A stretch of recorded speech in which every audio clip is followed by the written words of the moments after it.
자, 오늘 말씀 듣도록 하겠습니다. 오늘은 예레미야서 본문 말씀을 중심으로 심판 속에 감추인 비밀.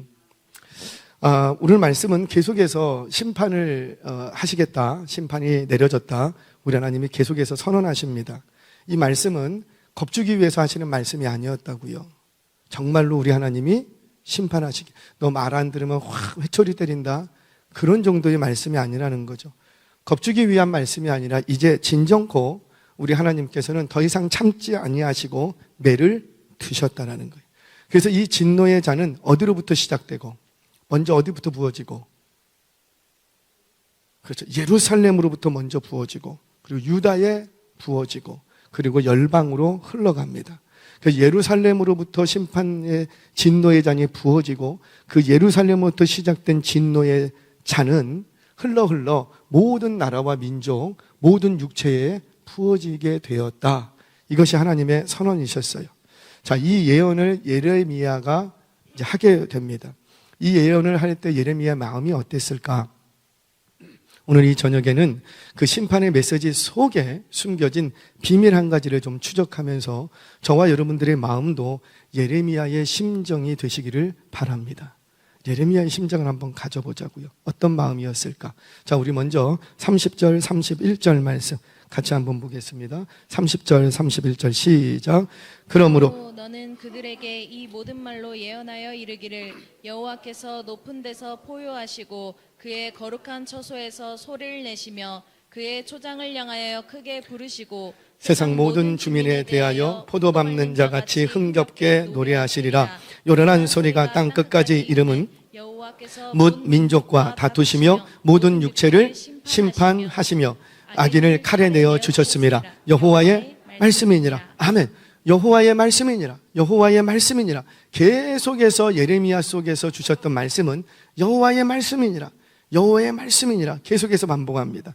이거는 일종의 간용구와 같은데, 이 말씀은 뭐냐면 여호와의 뜻이다. 여호와의 뜻이기 때문에 변하지 않는다, 불변한다, 반드시 이루겠다, 이런 의미를 담고 있죠. 그 반드시 변치 않는 여호와의 뜻이 뭐라? 모든 민족으로 모든 육체를 심판하시고 악인을 칼에 내어주겠다. 악인들을 다 죽여버리겠다. 심판하시겠다는, 이미 결정했다라는 거죠. 이미 이루어진 것처럼 말씀하십니다. 여러분, 하나님이 결정하시고 하나님이 작정하시면 이미 이루어진 거예요. 아멘이세요? 왜냐하면 하나님은 영원한 시간 속에 홀로 운행하십니다. 그래서 지금 하나님께서 결정하시면 영원한 시간 속에서 이미 하나님 안에서는 이루어진 거예요. 다만 우리의 시간 속에서 현상으로 나타나는 차이만 있을 뿐, 하나님이 결정하시고 하나님이 작정하시고 결정 딱 내리면 그것이 곧 이루어진 거예요. 아멘이세요? 우리 하나님 저와 여러분들을 향해서 내가 오늘 너를 낳았다, 내가 너를 복 주기로 작정했다, 그러면 우리는 복 받을 수밖에 없다고요. 아멘이세요? 복만 받는 건 아니죠. 하나님이 우리를 향해서 심판을 결정하셨다면 심판도 받아야 되는 거예요. 그런 의미에서 하나님께서는 이미 이루어진 것처럼 악인들을 이미 칼에 내주셨음이라, 이미 다 해버리신 거예요. 그렇게 심판을 선언하십니다. 자, 이때 심판을 선언하시는데 마치 뭐라고 얘기하냐면 포도 밟는 자 같이 흥겹게 노래하시리라, 이런 표현을 썼어요. 포도 밟는 자 같이, 추수 때 포도를 이 포도즙 틀에서 막 밟으면은 그 밟고 있는 사람들, 그 추수꾼들의 마음이 어떨까요? 굉장히 기쁘겠죠. 추수할 때 막. 그러면 우리 하나님이 지금 심판하시는데 너무 즐겁게 심판하시겠다, 그 말이에요? 해피하대요? 그런 의미가 아니라, 이 심판은 마치 포도원의 일꾼들이 포도를 타서 집 틀을 밟는 것 같이 적극적으로 심판을 하겠다는 거예요. 추수해야 될 일꾼들이 추수할까 말까 죄입니까? 아니죠. 막 달려들어서 그냥 후다다다다닥 해치우는 것처럼 우리 하나님이 이 백성들을 향해서 내가 심판을 내리기로 결정했는데, 심판을 하실 때 할까 말까, 미기적 그렇게 심판하지 아니하시고 어떻게 하시겠다? 적극적으로 심판하시겠다. 언제까지?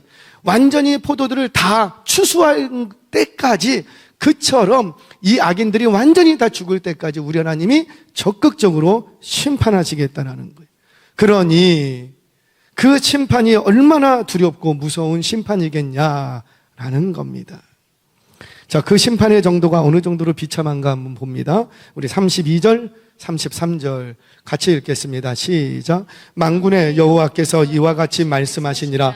보라, 재앙이 나서 나라에서 나라에 미칠 것이며 큰 바람이 땅 끝에서 일어날 것이라. 그날에 여호와에게 죽임을 당한 자가 땅 이 끝에서 땅 저 끝에 미칠 것이나 그들을 위하여 애곡하는 자도 없고 시신을 거두어 주는 자도 없고 매장하여 주는 자도 없으리니 그들은 지면에서 분토가 되리로다. 아멘.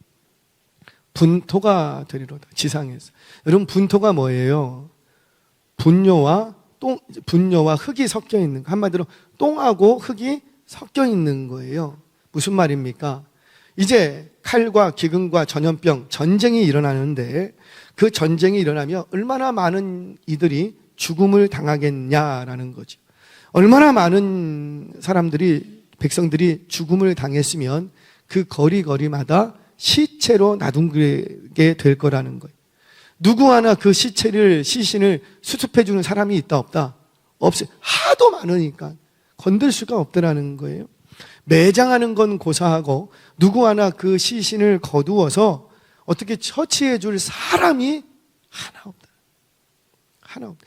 저는 그때를 살지 않아서 모르지만 어른들 얘기를 들어보면 6.25 동란 이후에 청량리 역전 앞에서는 사람이 죽으면 멍석에 이렇게 돌돌돌돌 말아갖고 그냥 아무데나 강가에 버려버렸대요.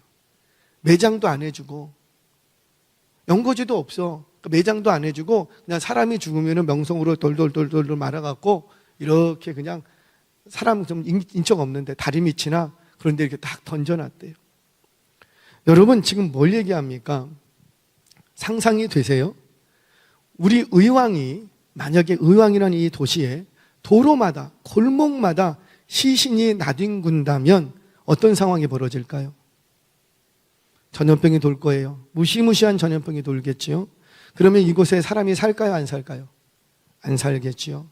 도처에 짐승들만 우글댈 것이고 시체를 파먹는, 썩은 고기를 즐겨 먹는 짐승들만이 이 도시에 가득할 거예요. 그런 심판이 준비되어 있다랍니다. 준비되어 있다. 우리 34절도 한번 보겠습니다. 34절 시작. 너희 목자들아 외쳐 애곡하라. 너희 양떼의 인도자들아 잿더미에서 뒹굴라. 이는 너희가 도살당할 날과 흩음을 당할 기한이 찼음인즉 너희가 귀한 그릇이 떨어짐같이 될 것이라. 아멘. 너희 목자들아 외쳐 애곡하라. 왜 애곡하라는 거예요? 이제 그날이 다 찼다. 그 무시무시한 심판의 날이 다 찼다라는 거예요. 마치 귀한 그릇이 떨어짐같이, 그러니까 애지중지 아끼던 그 그릇이 땅에 딱 떨어지면 어떻게 되고 와장창 깨져버리는 거예요. 깨진 그릇은 다시 붙일 수 있다 없다? 없다. 와장창 깨지는 것처럼 그 심판의 날, 진노의 날이 이미 도래했다는 거예요. 돌이킬 수 있다 없다? 없다. 누구도 피할 수 있다 없다? 없다. 피할 수 없다는 거예요. 크고 두려운 날이 이미 우리에게 선포됐다는 거예요. 시작됐다는 거예요. 하나님의 영원한 시간 속에서 이미 이루어졌다는 거예요. 현상만 남을 뿐이죠. 그러면 우리 질문해 보자고요. 이 무시무시한 심판의 날을 왜 하나님께서는 미리 예언을 해 주실까? 왜 미리 선언하실까요? 이거 에어컨 끄셔도 돼요. 괜찮습니다. 왜 심판하실까요? 심판하신다고 왜 예언할까요? 이런 거 있잖아요. 심판 안 하시고, 예언 안 하시고, 그냥 심판하실 수도 있잖아요. 크고 두려운 날인데, 그거 막, 내가 크고 두려운 날 너희 심판한다? 왜 이렇게 겁주고, 왜 그렇게 하시냐고. 어차피 심판하실 건데, 그냥 때 돼서 그냥 심판하시면 되지. 왜 우리 하나님께서 번거롭게, 왜 이렇게 심판할 거다, 크고 두렵게 심판할 거다. 왜 이렇게 말씀하실까요? 회개하라고. 근데 이전에도 얘기했습니다. 회개한다고 이 심판이 안 옵니까? 와요. 이미 결정하셨다고요. 저와 여러분들이 회개한다고 인류의 종말이 안 옵니까? 와요. 계속 그 시간으로 우리는 치닫고 있어요. 그러면 왜 이렇게 회개하라고 말씀하실까요? 언젠가도 말씀드렸습니다. 회개하고 매를 맞는 것과 회개하지 않고 매를 맞는 것과는 완전히 달라요. 왜 그런가? 왜 그런가 좀 얘기하겠습니다. 사랑하는 여러분, 기억하세요. 왜 이렇게 하나님이 무시무시한 방식으로 심판을 하시는가? 바로 생명보다 더 귀한 것은 없다라는 것을 깨닫게 하시냐. 그러니까 어떤 부분에 회개를 요청하시냐면, 너가 생명보다 더 귀한 것이 있는데 그 생명보다 더 귀한 것을 귀하게 생명보다 더 귀한 것이 죄송합니다. 생명보다 더 귀한 것이 있다 없다? 없어요. 그런데 여지껏 뭐만 쫓아간 거예요? 생명 말고 더 귀한 게 있다는 거예요. 그것을 너희 쫓아갔지. 근데 심판을 한번 딱 당하면 그때 정신을 차립니다. 아, 내게 정말 소중한 게 뭐였다? 생명이었다. 생명. 하나님께서 칼과 기근과 전염병으로 다 죽이겠답니다. 그 시신마저도 분토가 될 거라는 거예요. 오늘 저희 가족들하고 그 얘기를 했어요. 다 있는데 잠을 자고 있는데 갑자기 우리 집에 불이 났어요. 순식간에 막 불이 다 탔어요. 그래서 도망 나와야 돼. 그럼 뭐부터 들고 나오실 거예요, 집사님?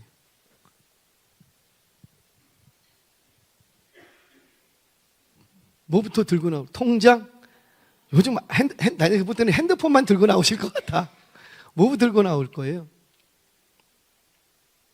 그랬어요. 잠자는 애들부터 깨워야지. 잠자는 애들부터 깨워야 되지 않아요? 그렇죠? 누구부터 데리고 나와야 돼요? 애들, 남편. 하나, 둘, 셋. 누구부터 데리고 나올 거냐고. 남편은 죽든가 말든가. 다시 질문을 바꿨어요. 여러분들 집에 금괴하고 애들하고 남편하고 있어요. 그럼 뭐부터 챙길 거예요? 애들? 그 다음에?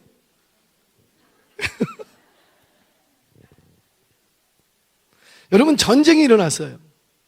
우리나라는 그걸 경험해 봤지만 북한이 막 그냥 뭐 내려오지도 않아.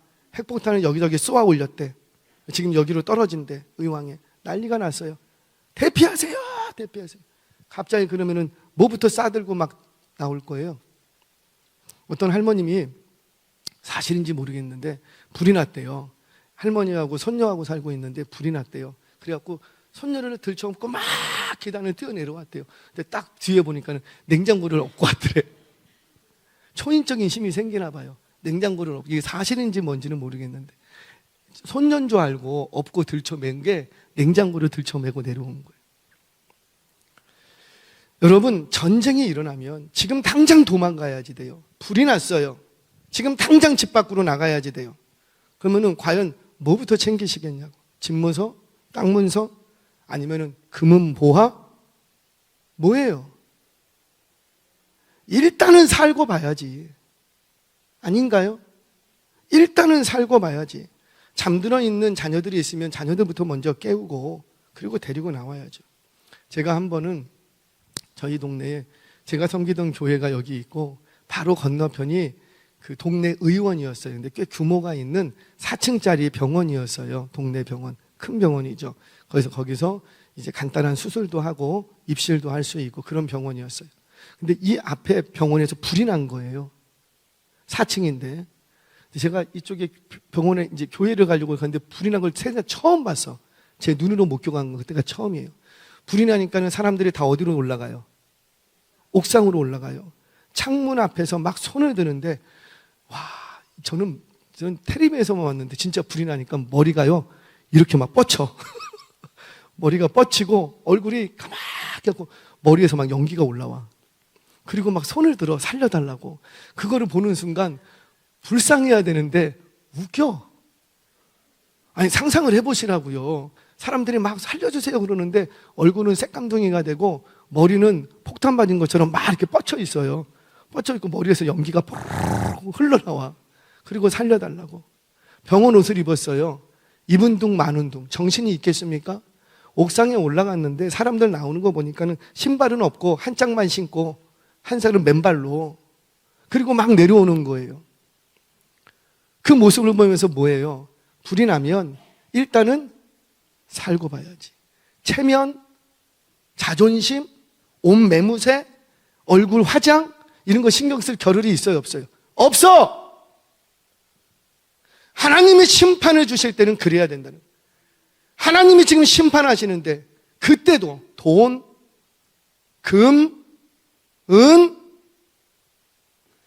하나님이 왜 이렇게 처참하게 심판하시는가? 그 심판 속에는 너가 그렇게 쫓았던 그 모든 것이 아무 의미 없다는 거예요. 그거 깨닫게 하시는 거지. 돈, 명예, 권력, 한 자리. 나 이거 잃어버리면 내 인생 끝나는 줄 알았다고. 이 돈 내가 그렇게 평생을 벌어왔는데 이거 잃어버리면, 이거 누가 뺏어가면 내 인생 끝나는 것처럼 생각했다고요. 그런데 아니더라는 거죠. 일단 하나님이 딱 심판을 하시면 그 생명을 거둬가시려고 한번 딱 흔들면 우리는 그제서 정신을 바짝 차립니다. 아, 돈보다 뭐가 더 중요하고? 생명. 권력보다 생명. 학위보다 생명. 한 자리 사람들한테 인정받는 거 그거보다 뭘 중요하고? 생명. 생명이 주중요하다는 것을 그제서야 깨닫게 하는 거예요. 아이를 낳았습니다. 다 아마 경험하셨을 거예요. 아이를 낳으면 이 아이를 놓고 우리는 기도합니다. 하나님, 내게 이 아이를 주신 이유가 뭡니까? 우리 가정에 주신 이유, 우리 가정에 주신 이 아이를 정말 하나님의 섭리 가운데 뜻대로 키우겠습니다. 그러면서 우리가 딱 하나 부탁하는 게 있죠. 하나님, 제발 이 아이 건강하게 해주세요. 건강하게 해주세요. 그런데 이 아이가 정장 커가면 그때부터 부모 안에 다른 꿍꿍이가 생깁니다. 거기다가 이 아이가 공부라도 조금 잘해오면 그때부터 우리는 어떤 마음이 들고 더 잘했으면 좋겠고, 이 아이가 와서 엄마 난 별로 공부도 안 했는데 반에서 10등 했어. 그러면 그 말을 듣는 순간 우리 마음에 뭐가 생기고, 요거 봐라, 조금만 더 하면은 1등 하겠네. 엄마 선생님이 그런데 나 이런 대학 한번 놓고 한번 해보래. 그 말을 딱 듣는 순간 어떻고, 요놈 봐라, 조금만 과외 붙여주면 어디까지 가겠네. 우리 안에 다른 꿍꿍이가 일어나더라는 거예요.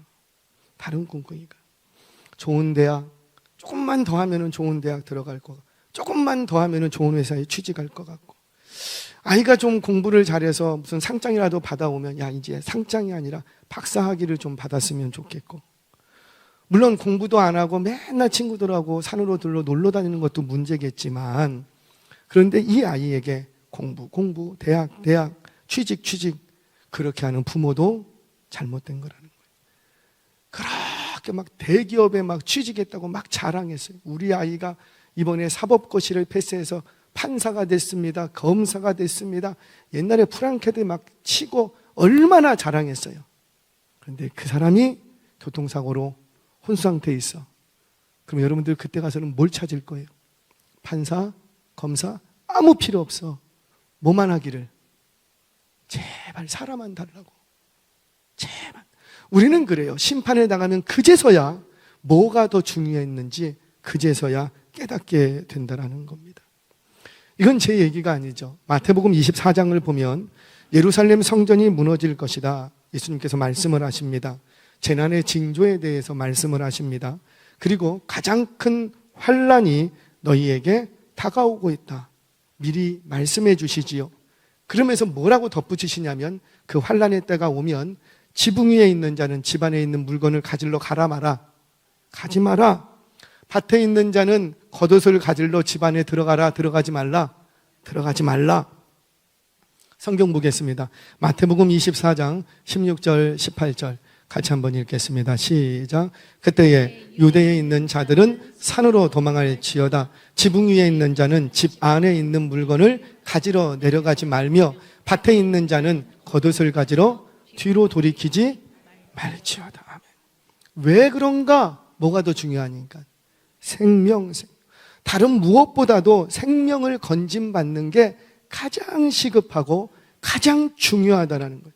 그래서 뒤도 돌아보지 말고 빨리 살기 위해서 도망하라는 거예요. 사랑하는 여러분, 우리 한번 적용해 보자고요. 저와 여러분들은 지금 재난의 시대에 살고 있지 않습니까? 뭐 우울한 얘기 좀 할까요? 아마 2025년 경기는 더 어려워질 거라고 모두가 다 생각을 합니다. 그렇게 학자들이 얘기를 해요. 뭐 올해가 가장 시원한 해였다고, 할렐루야. 36도, 7도, 8도가 가장 시원한 해였다고. 앞으로는 어때요? 환경의 위험, 기후의 위험, 경제의 위험, 전쟁의 위험.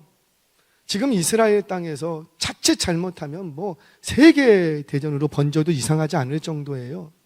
우리가 지금 멀리 있으니까 지금 체감하지 못할 뿐이지, 질병의 위험, 마스크 쓰고 막 손 닦고, 지금 세상은 종말로 치닫고 있다고 여러 징조들을 통해서 보여주고 있지 않습니까?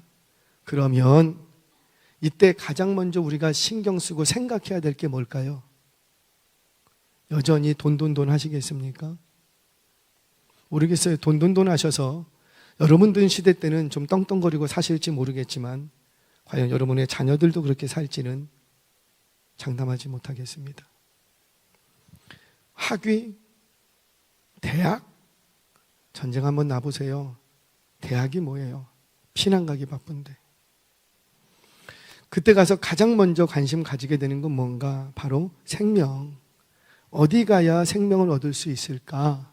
구원이라는 거죠. 얼마 전에 신방을 하다가 그런 얘기를 했습니다. 우리 가족이 누가 빨리 나와야 되는데 어떻게 하면 좋을지 모르겠어요. 기도하세요. 그러다가 제가 그냥 얘기했어요. 아마 분명히 한번 죽도록 아파봐야 나올 거라고. 할렐루야. 허리가 부러지고 일어나지 못하고 죽도록 아파야 그때 가서 교회에 나올 거라고. 여러분들 어린 시절에 주일학교 다닌 친구들은 이건 통계가 얘기해 줍니다.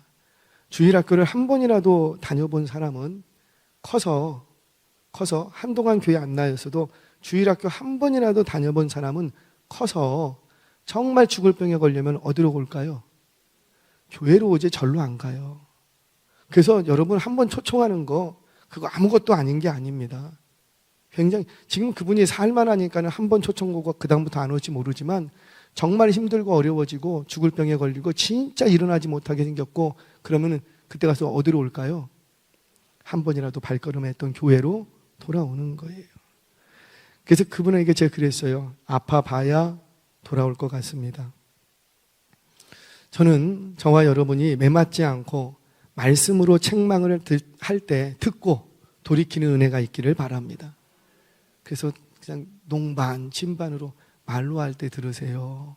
할렐루야. 살살 얘기할 때 세게 들으세요. 우리 부흥 강사님들이 그런 얘기를 옛날에 많이 했어요. 어렸을 때는 그 말이 뭔지 몰랐어요. 근데 커고 보니 그래. 매맞고 돌아오지 말고 심판당하고 돌아오지 말고 심판의 말씀이 선포될 때 그 말씀을 나에게 주시는 말씀을 잘 듣고 말로 할 때 들어야죠. 말로 할 때 돌아오라는 거예요. 우리 한 절만 성경 읽고 좀 말씀을 정리하겠습니다. 고린도후서 6장 2절 말씀 같이 한번 읽겠습니다. 시작. 이르시되 내가 은혜 베풀 때에 너에게 듣고 구원의 날에 너를 도왔다 하셨으니 보라 지금은 은혜 만날 만한 때요 보라 지금은 구원의 날이로다. 아멘. 그래요. 보라 지금은 right now 지금은 구원의 날이라는. 아직 작정 안 하신 분들 계십니까? 괜찮습니다. 오늘 밤에 작정하십시오. 보라 지금은 은혜 받을 만한 때요 보라 지금은 구원의 날이로다. 이번 행복축제가 생명이 가장 귀한 것임을 다시 한번 선언하는 시간이 되시기를 바랍니다. 다른 모든 것보다도 생명을 얻는 것, 내게 있는 모든 것을 다 허비한다 할지라도 생명만 얻을 수 있다면, 내게 있는 모든 것들을 다 토해낸다 할지라도 생명을 얻고 더 풍성히 얻게 할 수만 있다면 그거보다 더 귀한 게 없다는 거예요. 우리 하나님이 가장 기뻐하시는 게 뭘까요? 건물 짓는 거 아무 의미 없다니까요. 그 폭탄 하나 떨어지면 아무 흔적도 없이 사라져요. 우리 명의로 내 명의로 뭐 등기를 해놨다? 무슨 소용이 있겠냐고요. 지진 한 번만 붙들었던 손을 놔버리면 30초만 놓으면 건물 다 쓰러져. 여러분, 건물 짓는 거 그게 그렇게 중요합니까? 대학 이제 수능입니다. 저는 우리 수험생들이 끝까지 최선을 다하기를 바랍니다. 왜? 그 내가 할 몫이기 때문에. 이건 대학에 들어가기 위해서가 아니라 학생으로서 최선을 다해야 되는 거예요. 그런데 대학에 못 들어간다고 해서 인생 끝난 게 아니에요. 우리는 다 알잖아요. 그거보다 더 소중하고 그거보다 더 귀한 것들이 많다는 거. 근데 우리는 그것을 언제 깨닫게 되냐면 이상하게 심판을 당해봐야 그제서야 깨닫게 돼요. 저와 여러분, 생명을 얻고 더 풍성히만 얻을 수만 있다면 하나님이 주신 그 모든 것들 다 쓰고 하나님 나라 가시기 바랍니다. 성경은 우리에게 쌓아두라고 얘기하지 않아요. 근데 우리는 자꾸만 쌓아두려고 그래요. 왜? 쌓아둬서 그거 누구 주려고? 쌓아둬 보세요. 자식끼리 싸움만 나지. 여러분들 그거 쌓아두라고 주신 게 아니라는 거예요. 여러분들 쓰세요. 여러분들의 인생을 위해서. 더 나아가 뭐 쓸 게 있어야지 쓰지. 더 나아가 영혼을, 생명을 얻을 수만 있다. 제가 지금도 고민하는 게 있어요. 이게 맞는지 틀리는지. 아직 저는 신학적으로는 정립이 됐지만 목회적으로는 정립이 아직 안 된 게 있어요. 뭐냐면 제가 부교육제 시절 때 이렇게 행사를 합니다. 저 있을 때 제일 많이 했어요. 1000명씩 했으니까. 1000명. 출석한 숫자가 500명인데 작정이 1000명 돼요. 1000명. 그러면 이거 한 주에 못 합니다. 한 달 내내 합니다. 교구별로. 우리 교회도 그런 나오기를 축복합니다. 교구별로 나눠서 해야 돼요. 한 교구에 200 몇 명, 300 몇 명씩 초청을 하니 그걸 한 주에 어떻게 해요? 1000명이 넘어요. 그런데 그때 어떻게 하는 역사들이 일어나냐면 권사님 한 분이 남편이 예수도 안 믿어. 그런데 이 남편분이 참 돈은 잘 벌어. 그러니까 아내에게 그냥 생활비 그냥 넉넉하게 주는 거예요. 그러면 이분이 생활비를 쪼개갖고 그걸로 전도하러 다니는 거예요. 저는 여러분들 뭐 그렇게 하라는 얘기 아니에요. 하지만 할 수 있으면 하세요. 할 수 없는데 억지로 하지 마시고 여력이 되고 할 수 있으면 하세요. 전도를 합니다. 저한테 전화 와요. 목사님 제가 교구 목사님 몇 월 며칠 언제 어느 노인정으로 오세요. 거기 가요. 그러면 한 30명 어르신들이 이렇게 앉아있어요. 그리고 여기에 그 휴지가 쫙 있어요. 휴지가 한 30개 40개가 이렇게 쌓여있어요. 두루마리 휴지가. 그러면 저를 따고 목사님 오셨습니다. 그러면 막 차차차차차차 박수쳐 설교하는 거예요. 복음 설교하는 거예요. 꼭 오세요. 그러면 거기에 자리에 제 설교 들으신 분은 하나씩 드려요. 10,000얼마짜리 20,000원짜리 휴지를 하나씩. 근데 이상해요. 그렇게 드리면요 그 다음 주에 옵니다. 어르신들은 그렇더라고요. 받은 게 있으면 또 오시더라고. 그분이요 스케줄을 잡아줘요. 그러니까 얼마나 사역하기가 편한지 스케줄을 잡아줘요. 오늘은 여기 노인정, 다음은 저기 노인정, 다다음 주는 저기 노인정. 스케줄을 잡아줘. 그럼 저는 가갖고 그냥 복음만 전하면 돼요. 복음만 전하면 돼요. 그런데 감사한 게요, 그렇게 전했는데 주일날 그분이 와요. 그럼 누구한테 인사할까요? 저랑. 한 번 봤다고. 버스로 대절시켜 와요. 관광버스로 데리고 와요. 풀어놔요. 어느 정도까지 하냐면요, 한 번은 아니 우리 주차장에 웬 택시들이 이렇게 와 있어. 택시들이. 저 무슨 택시가 있나 봤더니 이 권사님이 택시 매다 끊고 올라오시라는 거. 매다 끊고. 그리고는 매다 끊고 올라와요. 한 2시간 3시간 점심 먹고 그러고 가죠. 매다 끄는 대로 다 돈 드리는 거예요. 이게 맞는지 틀린지 신학적으로는 맞지 않다 그래요. 근데 목회 현장에서는 이런 분도 필요해. 저는 필요 없다고 말 못하겠어요. 이런 분들이 계시니까 그렇게 못했던 분들도 마음의 도전을 받고 움직이더라는 거죠. 그러니까는 1000명씩 모여들어요. 1000명씩. 사랑하는 여러분, 여러분들에게 주신 거 있습니까? 우리 청년들, 그 젊음 어디다 쓰실 거예요? 맨날 찍어다르고